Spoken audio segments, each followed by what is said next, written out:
बरोबर. बच्चू कडू यांचा ट्रॅक्टर मोर्चा आता नागपूर दिशेने निघालेला आहे. आपल्याकडे बच्चू कडू आहे. भाऊ काय सांगा, आता दुसरा दिवस आहे. तुम्ही काल मुख्यमंत्र्यांचा फोन आला होता का? तुम्हाला बैठकीसाठी निमंत्रण सुद्धा दिलं होतं. हा आम्ही त्यांचा मॅसेज होता, बावनकुळेंनी पण सांगितलं होतं. आणि इथं आता लाखो शेतकरी आले आणि हे सोडून गेलं असतं तर कायदा सुव्यवस्थेचा प्रश्न निर्माण झाला असता. आणि आता चर्चापेक्षा निर्णय होणं महत्त्वाचं आहे. आम्हाला वाटतं तुम्ही निर्णय द्यावा आणि तुमच्या निर्णयावर मग आम्ही काय पवित्रा घ्यायचं ते आम्ही ठरवू. पण निर्णय घेणं फार महत्त्वाचं आहे. 4-5 वाजेपर्यंत आम्ही त्यांच्या निर्णयाची वाट पाहतो.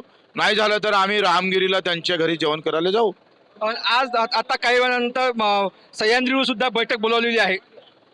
आणि आताच 10:30ची बैठक होती, त्यांना आम्ही जाऊ शकलो नाही.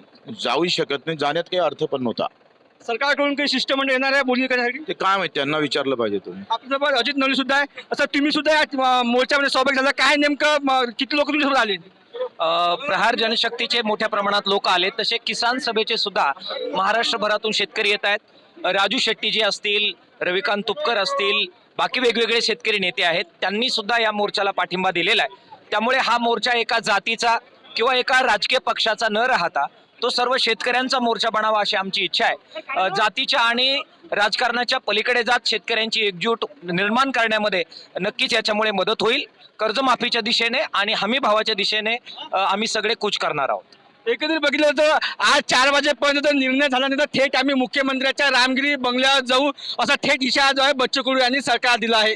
त्यामुळे सरकार काय यावर निर्णय घेईल व बच्चू कडूचा मोर्चा आता कोणत्या दिशेने जाईल हे आता पाहणं औत्सुक्याचं ठरणार आहे. अमर घटारे, साम टीव्ही, वर्धा.